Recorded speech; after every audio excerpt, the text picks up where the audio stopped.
Salutations everybody, it is Matty here today, sitting down for an Xbox news update where things are really starting to pop off. Why is that? It's because we've had a lot of conventions as of lately. That means executives are outside, game developers are outside, publishers are outside, and that means for us, lots of comments, statements, insight on what's going on in the games industry. In particular, Xbox has been mighty chatty as of lately. So we're gonna get into the situation with the initiative in Perfect Dark. We're gonna get into Fable even, and some updates on that. We're gonna talk about the Activision Blizzard deal, and how Phil Spencer is doing everything in his power to inch this one past the finish line, it seems, alongside that legal team. And we're gonna wrap things up with some insight as to why High on Life got delayed. And the reason I'm covering that is because I love developer humility. It is so needed in today's environment, and I'll get into why at the end of this video. But if you're new here and you're into Xbox news and information, you are in the correct place. Consider subscribing. Happy to have you here. And now let's dive in, beginning with Perfect Dark and the initiative. Now, you may recall when it was announced that the initiative would be teaming up with Crystal Dynamics, the developers of Tomb Raider, who are now a part of the Embracer Group. I went to war about this one. I really fought a tough fight. A lot of people were up against me about this one, and I remember it clear as day because a lot of folks were not in the area of concern I was in. To me, it symbolized trouble on the home front if we already need some help. Now, I don't want to speak for him. We got all the quotes, but here's a clip of Matt Booty and what he had to say about why the initiative has teamed up with Crystal Dynamics. The thing I'll say is just how we make games is evolving, right? The idea of a single team under one roof really doesn't happen that often anymore. So I'll use an example, our Perfect Dark team down in Santa Monica, the Initiative studio working on Perfect Dark. So we just did this big partnership with Crystal Dynamics, right? And I read online like, oh, this must mean there's a problem or something. It's quite the opposite, right? You've got this veteran team at Crystal Dynamics, a big AAA team with over 100 people that becomes available. Of course we want to work with them, particularly if they've made a game like that before.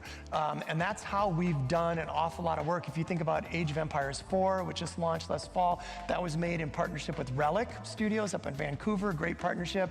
And even something like Flight Simulator, we worked with a studio in France called the Sobo. And that kind of code development, when you're working out with people like Certain Affinity, Iron Galaxy, Blackbird International, the BBI, all those studios are so key to the products that we make. And that, though, also adds some complexity, where if one of those studios has problems, it then impacts the schedule. So, the days are gone when you can sort of get, everybody round up the team in the cafeteria, right? I want to tell everybody to work harder this Wednesday. It doesn't, that's long gone, right? It's gotten a lot more complicated than that. So I get why this works for them. It's everything that we had speculated, and Matt Booty's effectively repeating that. Hey, it's the initiative who's headed up by Daryl Gallagher, who formerly was the head of Crystal Dynamics. Crystal Dynamics has been freed up. They can work on something.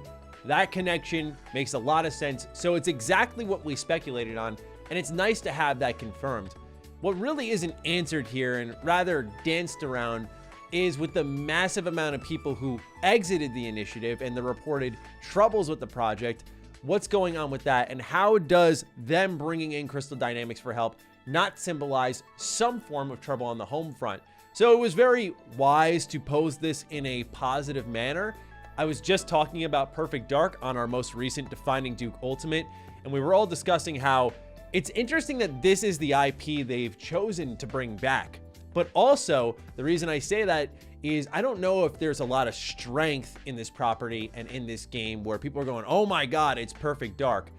But one thing that Matt Booty does let slip is the reason that they brought in Crystal Dynamics is because that's the type of game that they've made in the past, alluding to Tomb Raider, I would imagine.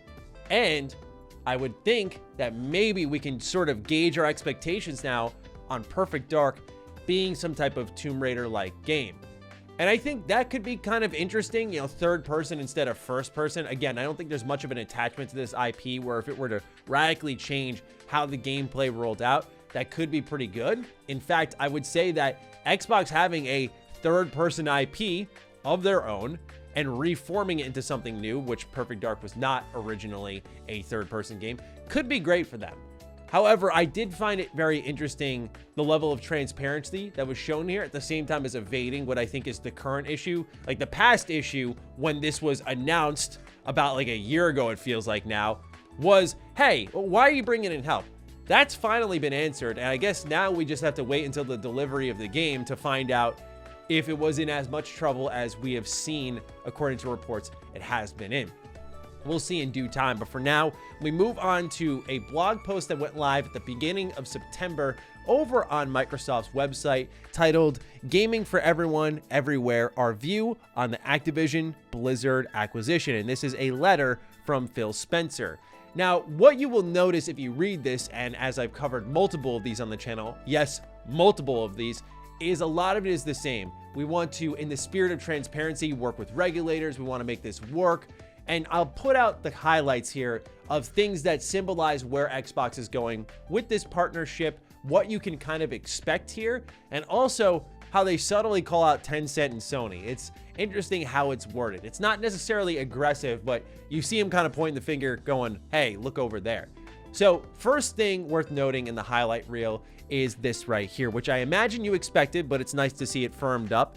We intend to make Activision Blizzard's much-loved library of games, including Overwatch, Diablo, and Call of Duty, and they cite these because these are the biggest IP in the bunch right now, available in Game Pass, and to grow those gaming communities. By delivering even more value to players, we hope to continue growing Game Pass, extending its appeal to mobile phones and any connected device. So yes, your expectations have been firmed up here. The games acquired from Activision Blizzard are going to be available in Game Pass, presumably day one. Now, I will say that some of you may be scratching your head, okay, this is the standard for Xbox.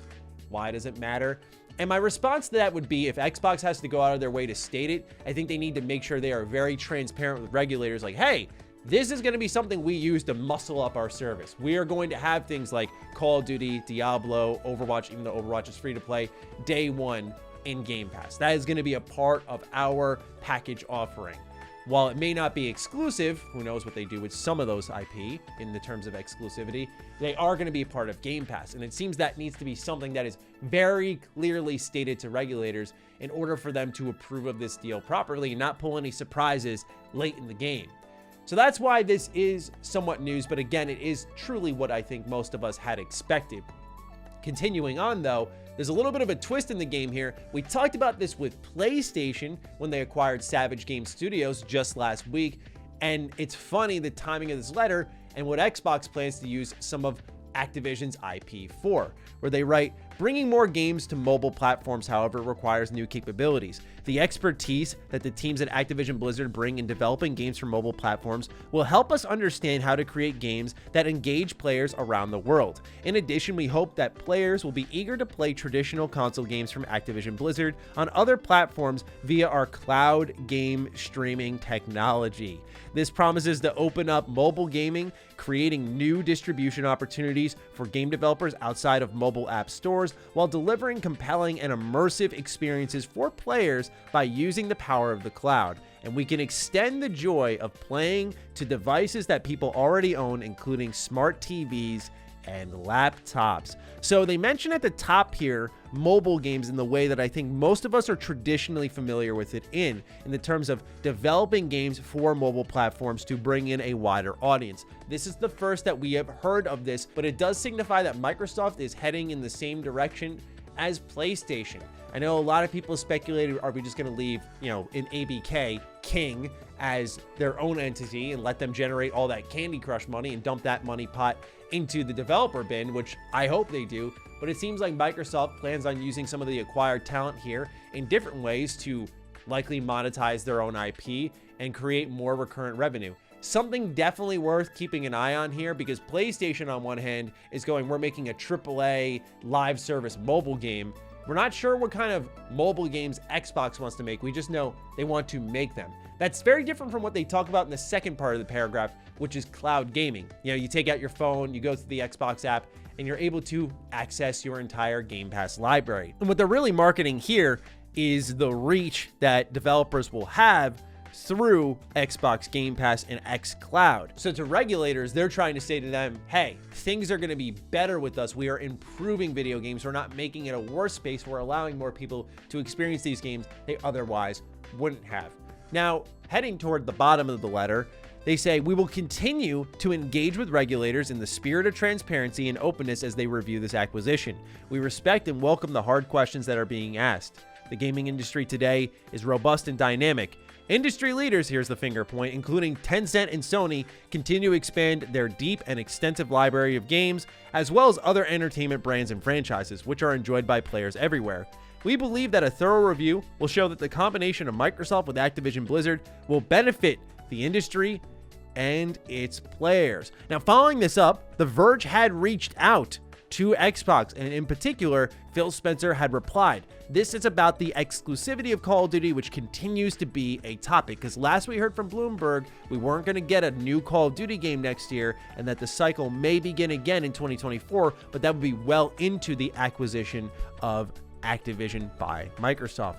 Phil says, in January, we provided a signed agreement to Sony to guarantee Call of Duty on PlayStation with feature and content parity for at least several more years beyond the current Sony contract. An offer that goes well beyond typical gaming industry agreements, says Microsoft CEO Phil Spencer in a statement to The Verge. I can't emphasize enough how big of a deal that is. I'm not trying to paint Xbox as the good guys, but this is shocking. I don't think they have any reason to bend over backwards like this for Sony, where they extended a longer than usual contract to them. Now, all of us do not work within the contractual legal nature of the games industry, so we don't know the numbers that go into that. How long is that? I imagine this could be like a 5-year deal, perhaps. The question is, what happens after that? Is Xbox sort of setting the stage for when it becomes, the known thing? Hey, Xbox and Call of Duty, they go hand in hand. Okay, I mean, I guess you can make it exclusive. I don't think they want to go down that route anymore. I know I did beat the war drum on that. I took my L on it when they confirmed that was not the case.